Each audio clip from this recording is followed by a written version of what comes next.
By proceeding into the video, you are agreeing that your age is above 13 and you have successfully read the detailed disclaimer below.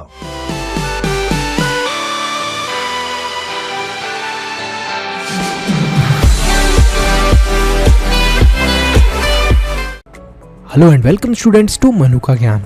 आज हम लोग पढ़ने वाले हैं class 5 Hindi रिमझिम book का चैप्टर नंबर 18 चुनौती हिमालय की। काफ़ी इंटरेस्टिंग चैप्टर है। तो एक बार जवाहरलाल नेहरू अपने चचेरे भाई के साथ कश्मीर घूमने निकले थे और जोजिला पास से होकर लद्दाख इलाके की ओर चले आए थे। उन्हें अमरनाथ जाना था। किशन गडेरिया ने उन्हें रास्ते की मुश्किलों के बारे में बताया। बहुत मुश्किल रास्ता है जवाहरलाल नेहरू जी। लेकिन इसका उन पर कोई भी असर नहीं हुआ। मुश्किलों के बारे में सुनकर वो सफ़र के लिए और भी ज़्यादा उत्सुक हो गए। उनका मन करने लगा, अब तो मैं ज़रूर जाऊंगा, ये तो बहुत मुश्किल रास्ता है, बड़ा मज़ा आएगा। उनके साथ कुली तो था, लेकिन किशन और जो उनकी बेटी थी किशन की, वो भी तैयार हो गई कि हम भी जाएंगे अब आपके साथ, हम भी चलेंगे आपके साथ जवाहरलाल नेहरू जी। अगले दिन सुबह सुबह जवाहरलाल नेहरू तैयार होकर बाहर आ गए। तिब्बत पठार का जो पूरा दृश्य था वो बहुत ज़्यादा निराला था, बहुत देखने में सुंदर लग रहा था। दूर दूर तक वनस्पति रहित था, आसपास कोई भी पेड़ नहीं था। उजड़ी चट्टानी इलाका देखकर बहुत सुंदर लग रहा था। सर्द हवा के झोंके जो थे वो हड्डियों तक ठंडक पहुंचा रहे थे। मतलब इतनी ज़्यादा ठंड थी कि हड्डियों के अंदर भी ठंड महसूस हो रही थी। जवाहरलाल जी ने हथेलियां आपस में रगड़कर गर्म की और कमर में रस्सी लपेटकर चलने को तैयार हो गए। हिमालय की दुर्गम पर्वतमाला एक बड़ी चुनौती थी जिसे उन्होंने सहर्ष स्वीकार किया। किशन गडेरिया उनका गाइड बन गया। जवाहरलाल ने 8 मील की चढ़ाई चढ़ना शुरू कर दी। जो 8 मील होते हैं वैसे तो ज़्यादा दूर नहीं होते, लेकिन इन पहाड़ों पे 8 कदम भी चलना बहुत मुश्किल होता है। रास्ता सुनसान था, चारों तरफ बस पथरीली चट्टानें थी और सफ़ेद बर्फ दिख रही थी। जवाहरलाल बढ़ते जा रहे थे। ज्यों ज्यों ऊपर चढ़ रहे थे त्यों त्यों सांस लेने में दिक्कत होने लगी। कुली के नाक से खून बहने लगा। जो कुली था उसकी नाक से खून बहने लगा। जल्दी जवाहरलाल ने उसका उपचार किया। थोड़ी देर में बर्फ पड़ने लगी और फिसलन बढ़ गई। चलना दुबर होने लगा। जो चलना था बहुत मुश्किल हो गया। थकान से अलग बुरा हाल हो जा रहा था। तभी सामने बर्फीली मैदान नजर आए जो शीघ्र ही बर्फ की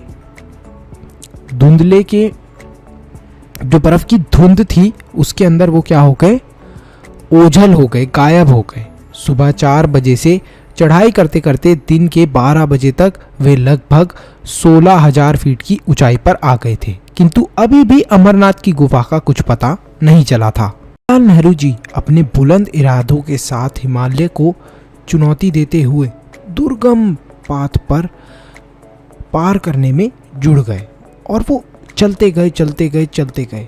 कुली ने उन्हें वापस कैंप पे चलने की सलाह दी, लेकिन जवाहरलाल ने लौटने के बारे में जरा भी नहीं सोचा था और वो चलते गए। उन्हें अमरनाथ पहुंचना था। तभी किशन ने बताया कि अमरनाथ की गुफा तो दूर बर्फ के मैदान के पास है। फिर तो जवाहरलाल में और भी जोश आ गया। वे फुर्ती से बढ़ने लगे। आगे उन्हें गहरी खाई, बर्फ से ढके गड्ढे और फिसलन मिली। कभी पैर फिसलता तो कभी बर्फ में पैर अंदर पहुंच जाता। चढ़ाई मुश्किल थी, लेकिन जवाहरलाल को इसमें मज़ा आ रहा था। अचानक उन्हें एक बड़ी गहरी खाई दिखी। इसके पहले कि वे अपने आप को संभालते, लड़खड़ाकर वो खाई के अंदर गिर पड़े। रस्सी जो उनसे बंधी हुई थी उसकी वजह से वो हवा में लटकने लगे। रस्सी ही उनका एकमात्र सहारा था जिससे वे कसकर पकड़े हुए थे। साथ के लोगों ने रस्सी खींचकर उन्हें बाहर निकालने की सलाह दी और सोचा, लेकिन जवाहरलाल ने उन्हें ऐसा करने से मना कर दिया। उन्होंने खाई की दीवार से उभरी चट्टान को मजबूती से पकड़ लिया और पथरीले धरातल जो थे उनके ऊपर पैर जमाकर ऊपर चढ़ने की कोशिश करी। फिर स्वयं के प्रयास के बाद और किशन और जो कुली था उनकी मदद के साथ जवाहरलाल बाहर ऊपर पहुंच गए।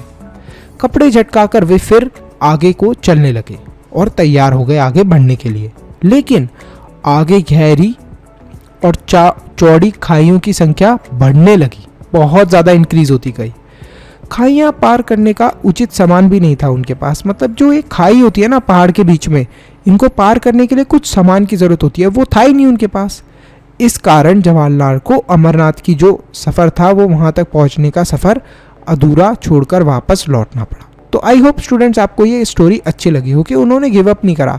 जब लास्ट में कोई ऑप्शन ही नहीं बचा, उनके पास सामान ही नहीं था, तो उन्हें वापस जाना पड़ा। तो यहीं पर हमारा ये चैप्टर खत्म होता है और क्लास 5th की रिमझिम बुक हिंदी की खत्म होती है। तो सी इन द नेक्स्ट क्लास। और नेक्स्ट क्लास के भी वीडियोस अपलोडेड है मन्नू के ज्ञान चैनल पे, तो उन्हें ज़रूर देखना। तो अगर आपने इस वीडियो को यहाँ तक देख लिया है तो फटाफट लाइक करो, चैनल को सब्सक्राइब करो और कमेंट करो अपना बेस्ट पार्ट। इसी के साथ साथ वीडियो को शेयर करना मत भूलना। एक इम्पॉर्टेंट अनाउंसमेंट, अगर आप लोग चाहते हो कि हम लोग फ्यूचर में इसी तरीके से और भी वीडियोस बनाते रहें तो आप हमारे चैनल के मेंबर बन के हमें सपोर्ट कर सकते हो। अब मेंबर कैसे बनना है? सब्सक्राइब के साथ में जो ज्वाइन बटन है उस पर क्लिक करें और हमारे चैनल के मेंबर बन जाए। तो आप हमें सपोर्ट कर रहे हैं डायरेक्टली कि हम आगे फ्यूचर में ऐसे ही वीडियोस लाते रहें। तो thank you so much for watching this video. Stay happy, stay healthy, Manu से ज्ञान लेते रहो। Bye bye till then, see you in the next video.